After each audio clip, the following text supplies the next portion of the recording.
Hello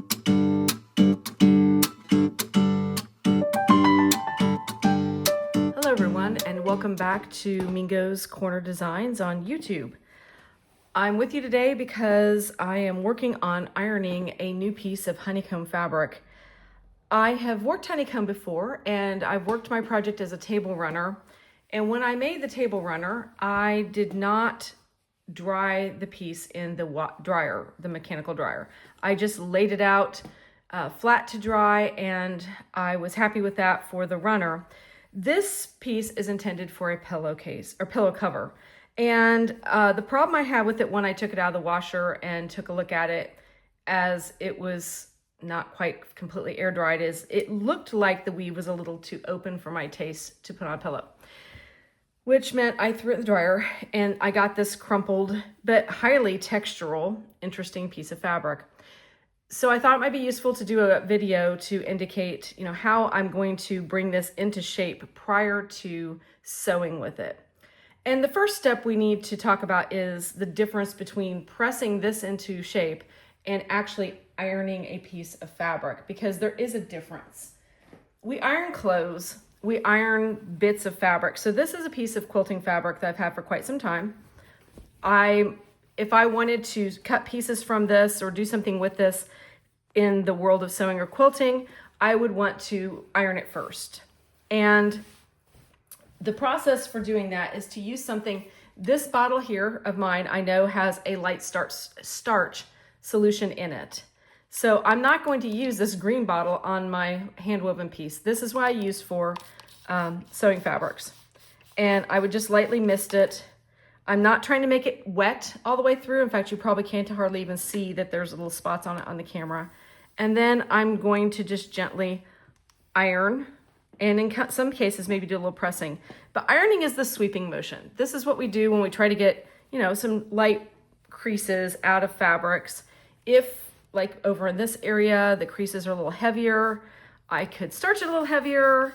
I could hold my iron on it for a little longer and kind of cross the realm into pressing. But you can see that this fabric is giving up its creases pretty easily. And because I'm using a starch solution, any dampness I'm adding to the fabric is going to disappear pretty quickly. So that's ironing. That's what we do when we iron. It's going to be a different process for this particular piece of fabric because, first off, it's not smooth. And actually, this is fresh out of the dryer. I haven't even trimmed the little bits off the front of it. So I've got some scissors here. I'll go ahead and do that. These probably aren't the world's sharpest scissors, but they are small. And I'm just going to take these ends where I started and a new thread and just trim them. I'm literally holding them straight up and cutting them right close to the surface, being very careful not to get down into the weave. I'm kind of holding the scissors parallel to the fabric itself. Okay. Close enough. And as you can see, this is really wrinkled. I mean, the edges are wrinkled. I couldn't even tell you right now how wide this fabric actually is after wet finishing. So we'll go ahead and start the pressing process. With this project and with most of my weavings, I like to press from the back for two reasons. If there's something that I snag or whatever, which I'm going to try very hard not to do, because obviously the back of honeycomb is a whole lot less smooth than the front. But usually the back is the place to go. That way, if anything goes wrong, you have a chance of not damaging the front of your fabric. And also, I'm just wanting to see the back. This is curling in, so pressing these curled over things from the back is going to help get them flat. So I've got some heavy duty scissors here. These are quilting scissors. And before I start pressing, because this is starting to kind of give me grief, I'm going to cut this is the warp end. Let's see, this is where I cut it off. I'm not sure if I can tell the difference. Yes, I can. Okay, the little short ones here. These are the ends that were at the back beam. And I can tell that for two reasons. One, because they're super short, so they've done a lot of shrinking, and they were originally about this long from the end of my warp. So the fact that they're super short tells me that they've shrunk up the most. And also I had to finish my project with some waste yarn, so I continued using that thick pattern yarn I used in my honeycomb project. I'm not gonna mess with this right now. This end though, with these longer warp ends, are just really driving me nuts. So here's a little hem I put into the project when I started, and I could probably cut this actually just right between the two. So sharp scissors, come to my hem. I'm going to be sewing, as we know, so this edge, whatever it comes out like, is not going to show up too much. So I'm just going to come down on this last pick, and I'm probably going to be cutting that thread and have little bits hanging out, but that's okay. What I don't want to do is cut into the hem itself, but I want to make this go away. It's just kind of getting in my way while I'm sitting here fussing with it, trying to make it move. And again, this isn't going to immediately unravel on me. It's all good and safe. It truly, I mean, you can like leave this hanging out for a while. If you live with cats, kids, dogs, use your own judgment on that. I don't have those problems. So then I'm also going to heavily spray this down with water. This is just a spritz bottle I have. It has a name on it. I don't know why. I don't know where it came from anymore. And this is just tap water. I don't use distilled water. I also don't care to use the steam spritzing option out of my iron. I don't know about you folks, but I've had irons all of a sudden just spit something nasty onto my weaving or onto my ironing, and I can't possibly ever make that, whatever it was, come out. Try to follow the rules, use the right waters, but you can see I'm putting a lot more liquid onto this fabric than I did onto the piece that I was just going to iron, because this fabric needs some help. We're going to press and steam at the same time. So I'm going to hold this end open. And as you can see, we've had a lot of drawing on the sides with the drying, so we just need to get everything flat before we can begin to sew. And it's the same process you go through when you're quilting or doing any other kind of sewing. It's always helpful to have your your fabric flat before you begin to sew. This is just a plain old iron. I think this was the iron I took from my mom's house when we cleaned out her home. So this isn't anything special. It's just an iron. It has no extra features. I do have it on the hottest setting because this is cotton. If your table runner, your project has any fragile threads in it, or if you worked your table runner with an acrylic, you might want to use a lighter setting on your iron. So always, if you're not sure, start on a low setting and then build it up until it starts to work. And at the point where it starts to work, that's enough heat. But you don't want to melt anything. If you've got specialty threads that have any kind of plastic or acrylic or petroleum-based aspects to them, like a specialty thread running through it, you're going to have the problem of possibly melting them if it gets too hot. All right, you can't see steam that I'm creating, but this is the equivalent of steam and of steaming the project. And as you can see, it's already relaxed a little bit. But here's the thing that, as I've been yapping on about other bits, that is key to know. That's just a stray thread. Notice that when I was doing the yellow fabric, I was just swishing around with my iron. Here I am literally, this is called pressing. Now, I don't have to use like a lot of pressure down on the iron. You can add some pressure, but really what I'm doing is leaving the iron in place and letting the water and the heat of the iron relax all of those really wrinkly bits. And as you can see, the fabric is starting to relax. It's opening up, and it's going to take time. But we've already gone from this, whatever is here, you can't see that, this, which is all wrinkly and crinkly, to a much flatter product. Now we'll look at the other side in a minute because we may need to give the other side some attention. So let me give this a really good spritz down because we're getting into an area where I've done nothing. And I'm also starting toward the middle and working to the edge. That way, if there's, and let's see if I can bring my hand more into the picture. As I start in the middle, I'm gently pulling out this edge so that it is helping, the fabric move the direction that I need it to move.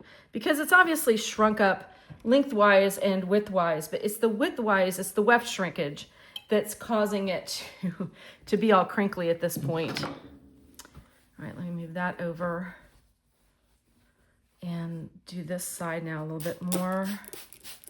And again, this is the back side of the honeycomb. All the pretty honeycomb cells and everything are going to show on the other side. I'm ironing from the back side mostly because it felt like the weft floats had pulled a lot of the wrinkles to the back. So I'm just trying to make everything kind of smooth out. And again, if you had pulled this out of the washer and set it out to lay flat to dry, you would want to have taken that wet fabric maybe and done, you take that wet fabric and you kind of lay it out flat, right? So it's the fact that this went through a machine drying process. But I love now that what I was seeing, and I'm not sure if on the table runner I've worked before, if you can see this or not. The fabric is dense enough for a runner, but, and I don't know, the camera will pick this up. If you can see that, like in some of these honeycomb areas, you can see through it. There's like little tiny spaces in the weaving. The weave has a lot more stretch to it because it hasn't been dried in a machine, but I can see through it. Now that's fine for a table runner because once it lays flat, it casts its own shadow, and you want a little drape, you want it to look nice on your table, and that's perfectly adequate. But for a pillow that may have a little bit of stretch pulled across it while it's being used with the pillow form inside. The pillow form I have is white inside. I really don't want like flecks of white coming through the fabric on my pillow, which is why I made the sort of ad hoc, I mean, literally just kind of did it on the fly decision to throw this in the dryer and see what happens. Honeycomb has a distinct tendency to do a lot of shrinkage.